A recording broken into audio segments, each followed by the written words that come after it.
So, welcome to everyone, and welcome to today's webinar on innovating to bridge the roaming divide. It's a pleasure to have you all with us today, and there's a lot of information that we have to go through with you over the next 45 minutes, specifically when we're looking at some of the key topics which are shaping our roaming priorities and strategies moving into 2024, namely, as we can see, looking at VoLTE roaming and low latency in roaming. Whilst these are two topics which are, on the one hand, distinct from each other, I think when you look at operator priorities from operators across the world, both large and small of different sizes and resource levels, these two topics are certainly up there towards the top of the priority lists. So it's fantastic that we're able to go through today and present to you some of the latest insights and have some really good in detail discussion, which of course we hope and trust will be fantastically helpful in informing your own strategies moving into 2024. So my name is John King. As you know, I'm the Chief Commercial Officer at Kaleido Intelligence. I will be the moderator for today's webinar. In a few moments, we will go through the agenda for today's event. But firstly, as you can see, we've got a really great lineup of speakers who are coming on today's webinar. And so we're going to let them introduce themselves in a moment. So as you can see, we have Kenneth from BICS, Alberto from Telefonica, Johan from Epic Malta, and Nitin also with Kaleido. So lots of voices to share with us today as we go. Gentlemen, it's fantastic to have you with us. I'm going to ask you to just bring yourselves off mute and just give a quick introduction to the audience of your roles in your respective companies. So if we work from left to right, Kenneth, let's start with yourself and then hand over to Alberto and then to Johan and then to Nitin. Thank you, John. It's a pleasure to be here. So I'm Kenneth. I'm from the Product Management and Innovation team at BICS.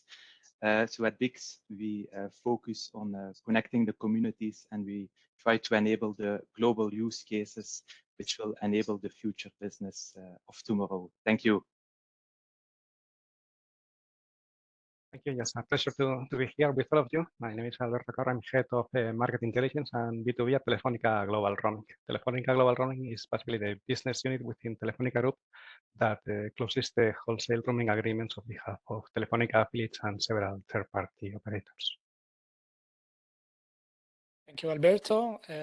I'm Johan. I'm basically take care of voice core roaming services within Epic Malta. I'm very happy to be here today with you, and we'll be basically sharing some insights from an operator perspective of how the roaming world is evolving. Great, thanks, Johan. And great to be back on yet another Kaleido webinar with a fabulous panel. So it's a pleasure to join Kenneth, Johan, and Alberto. Quick intro my side. I'm Nitin Bass, Chief Analyst here at Kaleido, working on all things wholesale, travel, and roaming, as well as the lead author of this white paper that we'll be publishing following this webinar. So yes, thanks for having me. Perfect. Gentlemen, thank you so much. Now we're looking into the whole area of low latency. And again, this is an area from the research that we do at Kaleido that we see is very much in demand. Nitin will share more on that. I think we'll look into that, though. There's a lot of challenges that come across when you think about how is that enabled? You know, how do we ensure that high service for our customers on this front? So we shall continue a similar thread to what we had the first time round.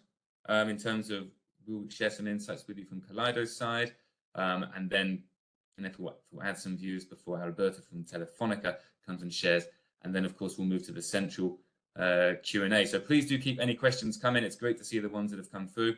But for now, Nitin, I'm going to hand over to yourself to really, I guess, lead us with the insights we have at Kaleido on this topic.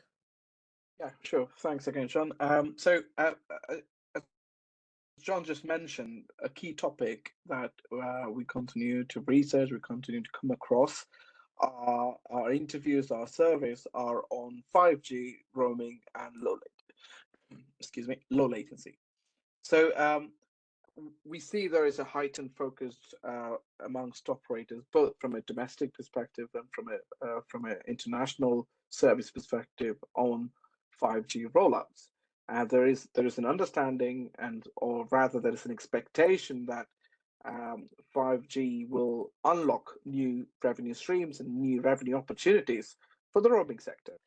And when it comes to low latency use cases, that can be enabled by local breakout. We've been around for quite some time. We've discussed this many times previously, but we've come to a point in the industry that the introduction of 5G roaming services outside of 5G non-standalone services or use cases, there is a need to deliver low latency experience that are essential or that are critical in unlocking the full, or rather the true potential that 5G offers to the roaming community. And this is not just the travelers or the roamer usage that I'm talking about, but I'm also talking about the rapidly expanding IoT roaming services.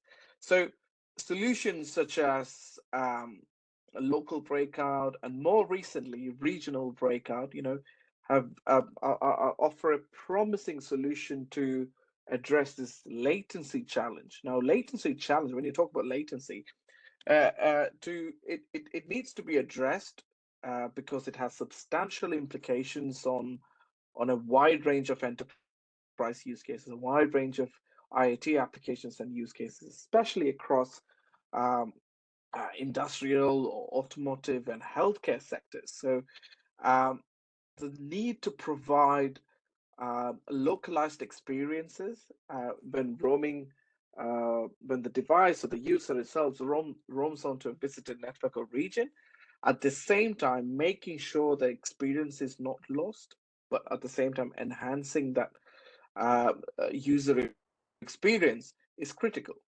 Now, in Q4 2022, towards the end of last year, we ran a survey on low latency roaming, and majority of an overwhelming 93% of operators, MNOs and MVNOs who took part said they are witnessing some sort of customer demand for low latency services. Now, again, this is not just across consumer, but also the IoT services.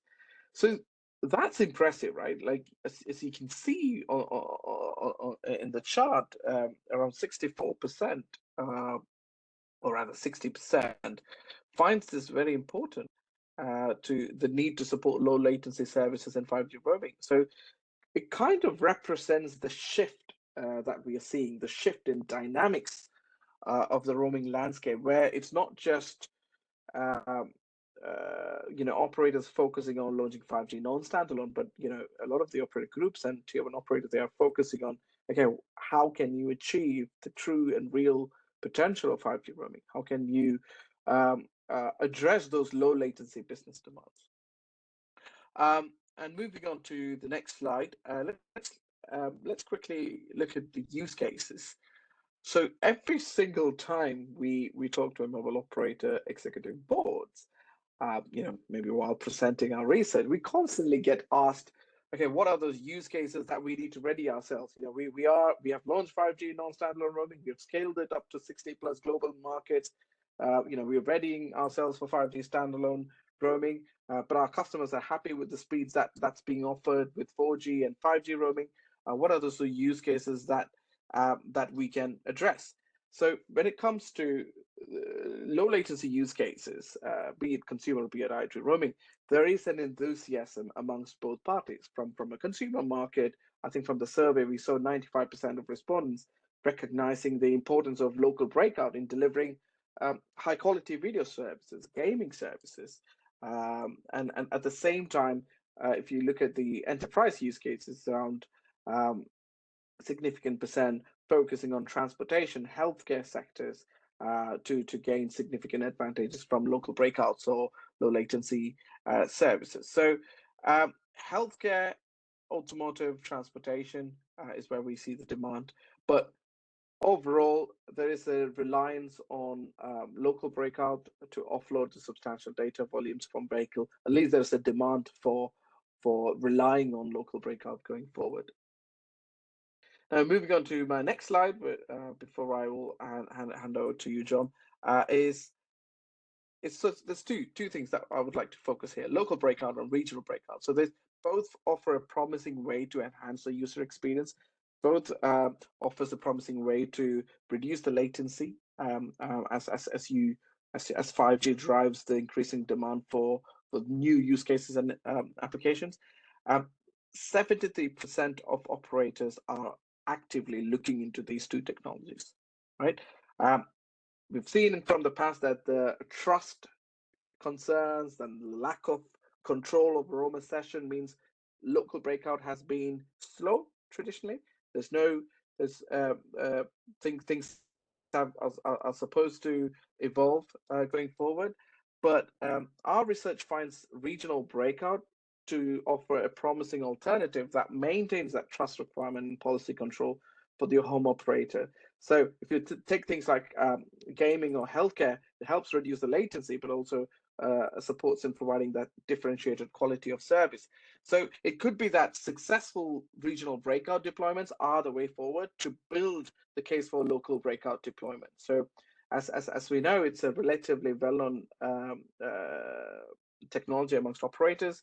Regional breakout is up and coming. It's not as universally recognized, but in our view, in the short to medium term, this will play a pivotal role in laying the foundation for future low latency use cases. So I'm mindful of time. On that note, I'll hand it back to you, Jean. Thank you, Nitin. And just to say again to our audience listening in, so what we're sharing here with you today, I mean, this analysis and more, digging into our research, the use cases, etc., will all be available to you in the white paper that's launched with today's event, that you'll be able to download from the Kaleido website later today or tomorrow morning when we send those mails out. So, Nitin, thank you for that. I mean, I think the demand is clear to see. There's also, like you say, I think there's challenges that people have when looking at this. And so on that note, let's hand it over to Kenneth again, because I think I'm really interested, Kenneth, to see from your side, the work you're doing at BICS. How are you seeing, this industry in terms of that need, but then also the challenges to get there? So let me hand it over to yourself. Thanks a lot, John, and thanks, Nitin, for providing your insights. I'm always amazed when looking into the survey to see how important low latency is, and also to see the lack of solutions in the industry today. So if you go to the next slide, of course, low latency is considered a very high priority for the operators, and it impacts the roaming experience of your subscribers. So it's a very important metric. The lower the latency, the quicker you have the content and the better the subscriber experience. And I believe that is why operators consider low latency as a high priority. With low latency, you can enhance your customer experience. You can enjoy from minimal delays in voice calls, video conferences, but you can also improve from, or you can benefit from an improved video quality, which is beneficial to conference calls and video calls. Next to this, there's also one important segment. It's gaming. Of course, for the gamers here, you require the lowest delay as possible. That will benefit, of course, your gaming experience. So these are more the use cases covering the subscriber, the human experience, and which is required already today. If you look at the future use cases, and this is more closely linked to the machines, we have Internet of Things, we have Industry 4.0. If you look at one particular use case today, it's the connected cars, which require low latency worldwide. So a car is typically produced in one country and it is shipped all over the world. So in essence, it is always roaming, and this car also requires low latency, more specifically the infotainment system. Which of course requires low latency. If you look at the future use cases, you also have the augmented reality and virtual reality glasses, although not yet mainstream today. But this is, of course, one of the potential future revenue drivers of operators, and that's exactly why operators are classifying low latency as a very high priority. So if you go to the next slide, we will start talking about how to achieve low latency. And then, of course, it's closely linked to 5G. So if you look at 5G standalone, 5G standalone is, of course, an amazing enabler. Next to high bandwidth and massive communication, it also provides ultra reliable low latency. And although 5G standalone is fantastic and amazing, there is unfortunately one issue today, and that is it's not yet mainstream, unfortunately, meaning that you cannot yet benefit from the low latency promise worldwide.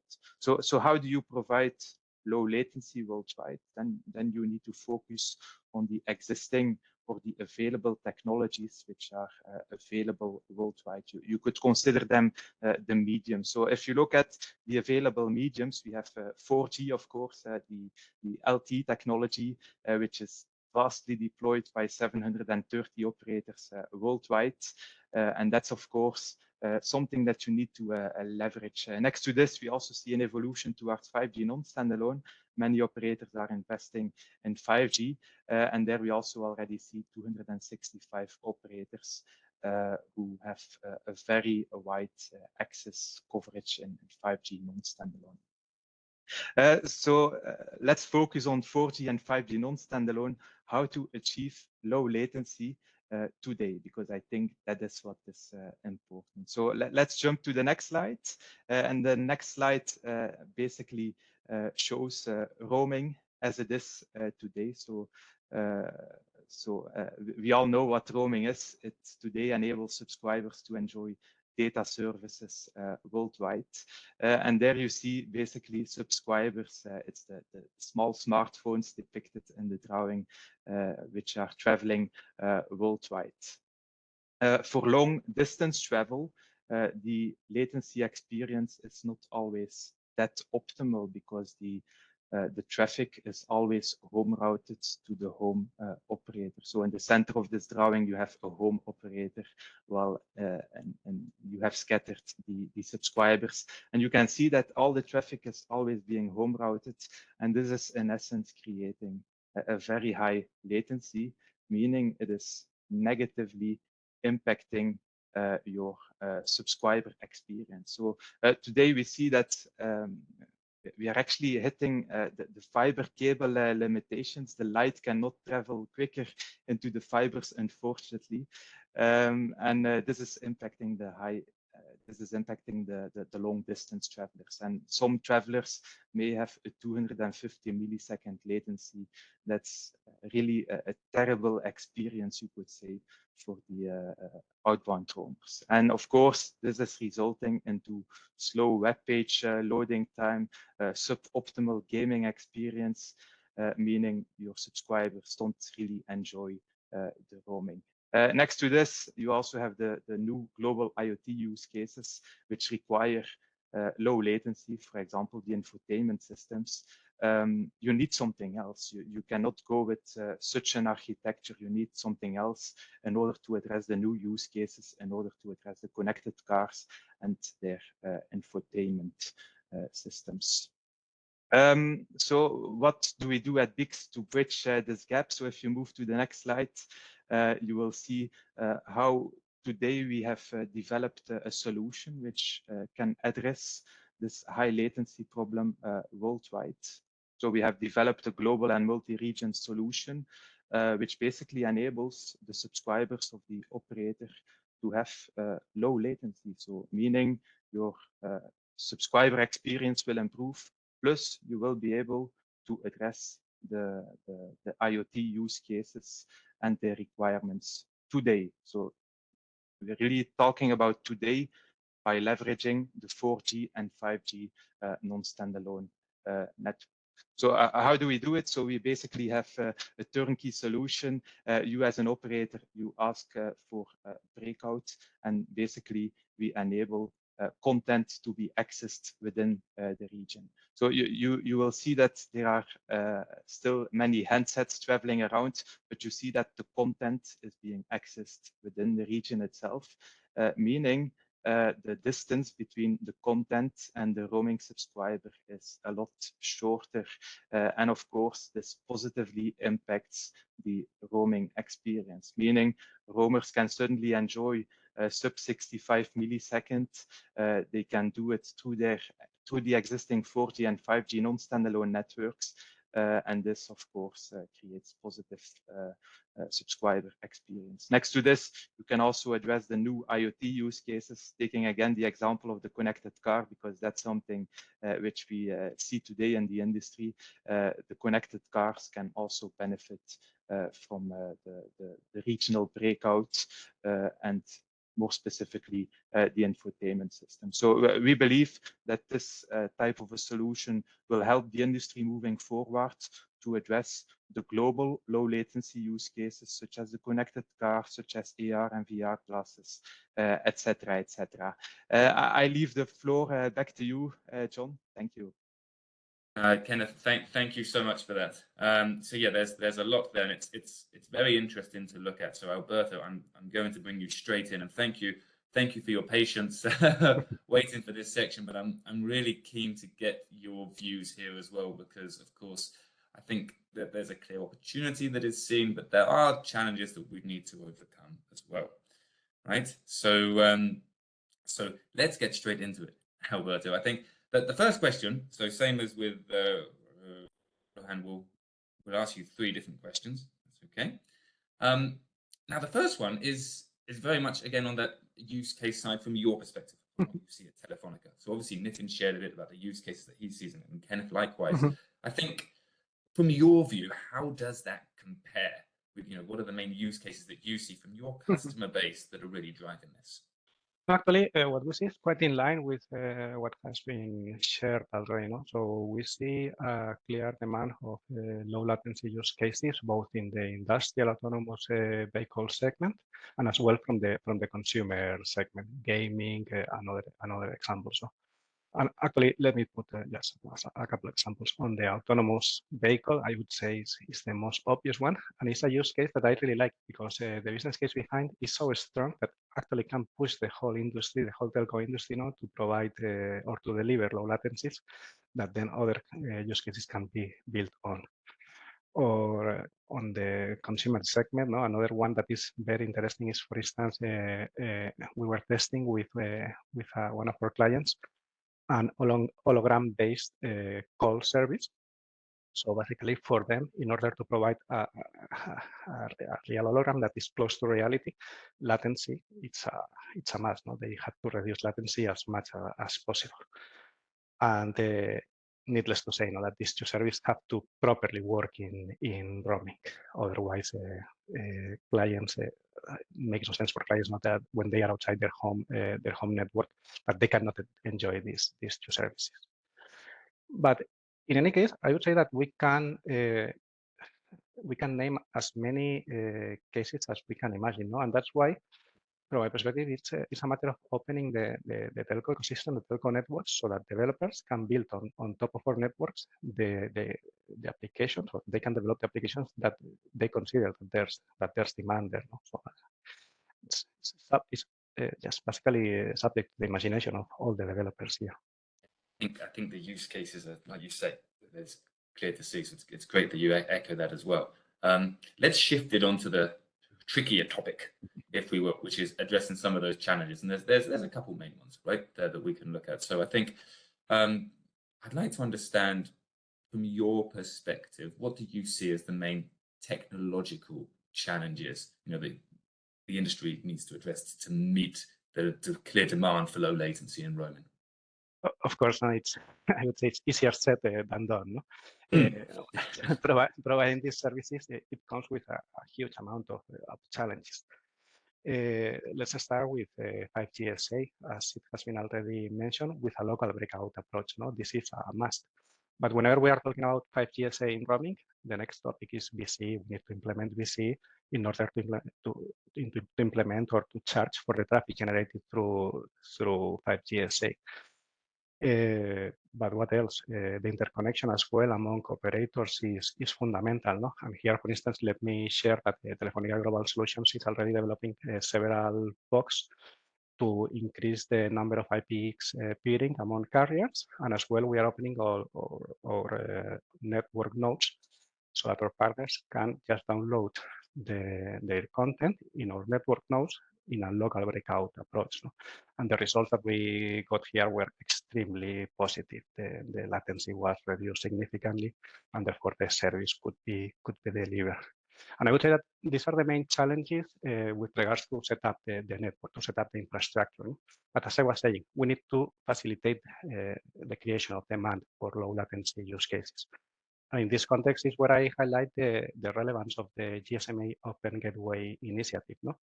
Because at the end, there's a couple of very relevant APIs that could facilitate the implementation of low latency, no? Such as the API related to network quality, or the API related to selection of network of the hedge, the closest hedge available, no? Which is a must for reducing the latency.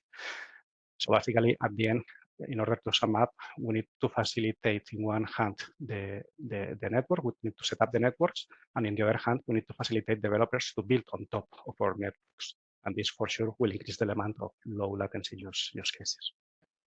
Perfect sense. It's bringing those elements together, right? So, like you say, it's easier said than done, but we have to try and do it. So, no, I really appreciate that. And I think we're going to go straight into the final question as well. And that's looking at, I guess, the challenges from just more of an agreement framework. You know, so if we're looking at, you know, the practicalities implementing this, you know, in the commercial agreements, what challenges are there that you've come across? I'm really keen to understand what challenges are there that you've come across currently when looking at this, and what do you think is needed as well, just to help the industry as a whole to progress on this? Definitely. At the end, so the roaming commercial agreements will need to evolve, basically. So today, very, very roughly speaking, our commercial agreements are based in an exchange of megabytes and euros, no? Very roughly speaking. But the truth is that in order to guarantee low latency, the commercial agreements will need to deal with aspects such as availability of 5G SA, availability of BCE to implement the commercial models, availability of network slice, APIs, as I was mentioning in the context of the Open Gateway initiative. Therefore, what we need to make sure is that as an industry, we evolve the commercial frameworks that we have today, so that when we close roaming agreements, we are able to deal with all the aspects that will make possible low latency for the final clients and for the developers that will build on top of our networks. Alberto, thank you so much. Do you know what? This is another topic where we could spend the next half an hour digging deeper into all of this, you know, and with the audience as well. And I'd love to almost have that time to go there, but we must stay disciplined given the time. But again, it's so important to hear your perspective on that. So thank you so much for sharing. And Kenneth, again, just handing it back to yourself briefly. I guess, is there anything that you would want to add on top of what Alberto has shared on these questions? Yeah, I really enjoy listening to those low latency use cases. And as you said, you can keep on discussing about them forever.